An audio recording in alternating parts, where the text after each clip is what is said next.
बहू या नौकरानी। पूरे 4 साल बाद हेमंत कनाडा से लौटा था। कनाडा में एक ब्यूटी प्रोडक्ट बनाने वाली कंपनी में हेमंत काम करता था। हेमंत अपने देश अपने घर लौटकर काफ़ी खुश था। एयरपोर्ट पर उतरते ही हेमंत की नज़र अपने परिवार वालों को खोजने लगी। जल्दी ही उसने अपनी माँ बाप, भाई भाभी, बड़ी बहन और खुद की 3 साल की बेटी भी एयरपोर्ट पर खड़े नजर आई। लेकिन उसकी नज़र शोभा को खोज रही थी। वो सोचने लगा, ये शोभा मुझे मिलने आई क्यों नहीं, और ऊपर से उसने हमारी छोटी सी बच्ची को यहाँ भेज दिया। अश्विन एयरपोर्ट पर सबसे हंसी खुशी मिला। फिर उसने शोभा के बारे में पूछा तो उसकी दीदी बोल पड़ी, भाई वो घर पर ही है, तुम्हारे लिए खाना तैयार कर रही है। वह तो आज ही तुम्हारे आने की खुशी में काम करने लगी है, वरना वो कोई काम नहीं करती है। अश्विन ने अपनी बेटी को प्यार से उठा लिया, लेकिन उसने बेटी से देखकर रोने लगी। लाओ मुझे दो बच्ची को, वह तुम्हें काफ़ी दिनों बाद देख रही है ना, इसलिए पहचान नहीं पा रही है। कहते हुए दीदी ने बच्ची को अपने पास ले लिया। सभी टैक्सी में बैठकर अपने घर की तरफ रवाना हुई। अश्विन अपने परिवार से मिलकर खुश था, लेकिन ये बात कि शोभा उसे एयरपोर्ट पर मिलने नहीं आई उसे काफ़ी परेशान कर रही थी। वो सोचने लगा, क्या खाना बनाना इतना ज़्यादा ज़रूरी था, मुझसे मिलने से भी ज़्यादा, और वो भी तब जब मैं 4 साल बाद वापस आया हूँ। इन्हीं ख्यालों में घर तक का आधा रास्ता बीत गया और उसकी बच्ची उसे देखकर रो नहीं रही थी, इसलिए अश्विन उसके साथ खेलने लगा। बाकी का आधा रास्ता भी खत्म हो गया था और सब घर पहुंच गए। गाड़ी की आवाज़ सुन शोभा बालकनी में आकर खड़ी हो गई और अश्विन की तरफ देखने लगी। अश्विन भी जैसे ही गाड़ी से उतरा, उसने पहले दरवाजे की तरफ और बाद में बालकनी की तरफ नजरें घुमाई, जैसे वह शोभा को ही देखना चाहता हो।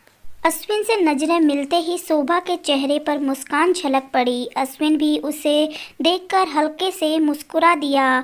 फिर घर के अंदर गए। शोभा सबके लिए पानी लेकर आई और सभी को पानी देने के बाद फिर से किचन में चली गई चाय बनाने के लिए। थोड़ी देर तक सभी परिवार वालों से बातें करने के बाद अश्विन शोभा को बुलाने गया।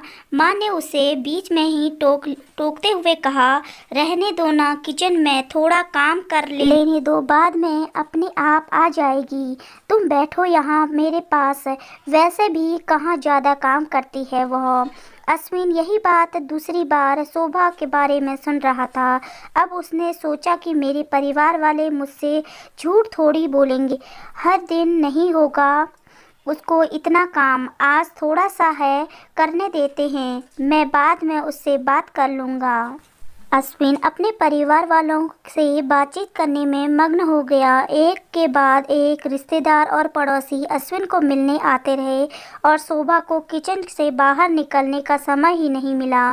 सभी के लिए चाय बनाना, नाश्ता बनाना, यही करते करते शाम हो गई। शाम होते ही अकेली शोभा इस बड़े परिवार का खाना बनाने के लिए जुट गई। 2 घंटे बाद सभी परिवार वाले खाना खाने के लिए डाइनिंग टेबल पर बैठे थे, सिवा शोभा के। अश्विन चाहता था कि शोभा भी उसके साथ बैठकर खाना खाए, लेकिन फिर माँ ने कहा, अगर वह भी खाना खाने बैठ जाएगी तो सबको परोसेगा कौन। सभी के खाना खाने के बाद शोभा ने अकेले खाना खाया। रात को सोने के वक्त अश्विन और शोभा अच्छे से मिल पाए। अश्विन शोभा के साथ अब काफ़ी बातें करना चाहता था, लेकिन वह उसके चेहरे पर थकान और नींद अच्छे से देख सकता था, इसलिए उसने शोभा को परेशान ना करने का फैसला किया और उसे सोने दिया। शोभा सोने ही वाली थी कि उसकी छोटी बच्ची रोने लगी और शोभा तुरंत उठकर उससे दूध पिलाने के लिए चली गई। अश्विन कब सो गया उसे पता ही नहीं चला। जब सुबह बच्चे के रोने की आवाज़ आने लगी तो अश्विन उठा और शोभा को पुकारने लगा। जब शोभा पास में ना दिखी तो उसने बच्ची को चुप करा दिया और फिर से सुला दिया। अश्विन बाद में शोभा को देखने लगा तो शोभा उसे फिर से किचन में मिली, जो सुबह सुबह ही जल्दी उठकर घर वालों के लिए चाय नाश्ते की तैयारी करने लगी। अश्विन सोचने लगा, माँ और दीदी तो कहती थी कि शोभा ज़्यादा काम नहीं करती, लेकिन जो वो देख रहा था वह तो कुछ और ही है। अश्विन अब सब समझ गया और वो अपनी माँ को ऐसा नहीं बोल सकता था कि शोभा से ज़्यादा काम ना कराया जाए। इसलिए अब उसके खुद ही शोभा के साथ मदद करना शुरू कर दिया था। अश्विन के हाथ बटाने से शोभा को थोड़ा अच्छा लगने लगा था। पहले जहाँ उसका चेहरा थकान से उतरा रहता था, अब उस पर थोड़ी थोड़ी चमक आने लगी थी। अश्विन ने कुछ दिनों में ही यह महसूस कर लिया था कि शोभा अब वो शोभा नहीं रही जिसे अश्विन शादी करने के लाया था। वो तो कोई और ही थी, तो जो तोते की तरह बोलती थी, और ये शोभा तो बिल्कुल चुप है, गुमसुम है। ऐसा लगता है जैसे किसी के दबाव में हो, किसी डर की वजह से सहमी हुई हो। अश्विन शोभा को उसके काम में और ज़्यादा मदद करने लगा। अश्विन का ऐसा व्यवहार अब घर वालों को खटकने लगा। घर के सभी बड़ों और उसकी दीदी ने मिलकर अश्विन को समझाया, तुम अपनी बीवी की मदद करते हो, उससे हमें कोई ऐतराज़ नहीं है, लेकिन तुम्हें भी एक हद तक ही ऐसा करना होगा। जब तक तुम्हें कोई ऐसा करता न देख रहा हो तब तक तो सब ठीक है, लेकिन जब कोई तुम्हें बीवी के होते हुए बर्तन धोते देखे तो वो अच्छा थोड़ी ना लगता है। और सोचो, आगे चलकर शोभा को तुम्हारी हेल्प की आदत पड़ गई हो तो तुम्हारा अपना काम में ध्यान लगना मुश्किल हो जाएगा। अश्विन हमेशा से ही अपने परिवार वालों की बात मानता आया था। जिस तरह से सब ने अश्विन को समझाया था, अश्विन भी उनकी बातों में आ गया।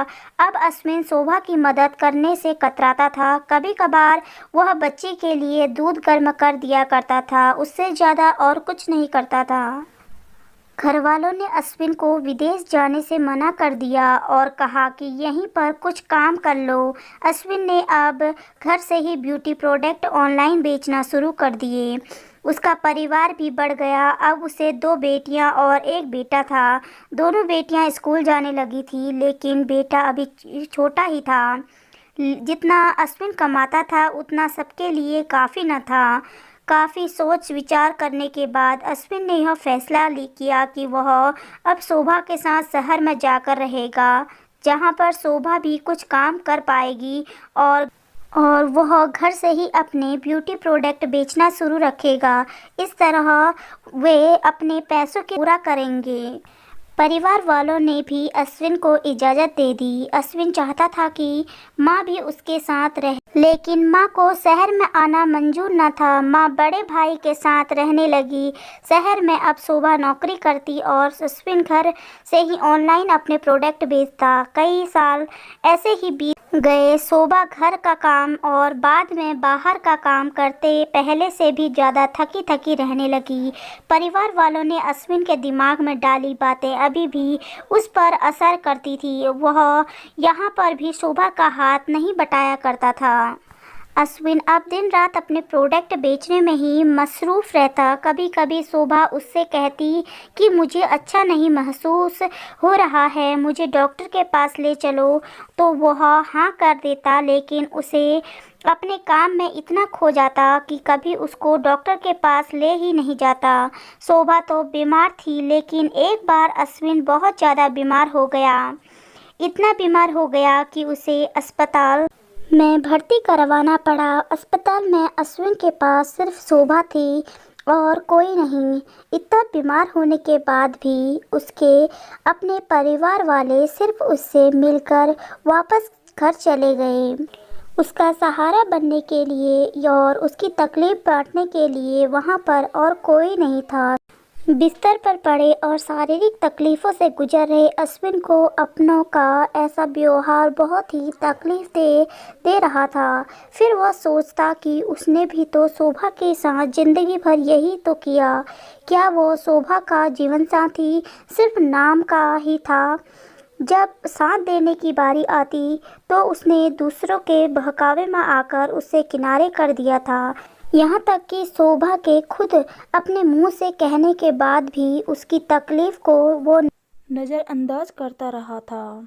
अश्विन को अब अपना दर्द शोभा के दर्द के आगे मामूली सा लगने लगा। उसने दर्द को ना बांटकर उससे बहुत बड़ा गुनाह किया और ऐसा उसे लगने लगा था। पश्चाताप के आंसू अश्विन की आंखों से बहने लगे। उसने अपनी सारी गलतियों और गुनाहों के लिए शोभा से माफ़ी मांगी। दोस्तों, जीवन साथी का मतलब होता है जीवन के हर उतार चढ़ाव में, जीवन के हर मोड़ में जो साथ दे। साथ होने का और साथ देने में उतना ही फ़र्क होता है जितना सिर्फ वादा करने में और सचमुच वादा निभाने में होता है।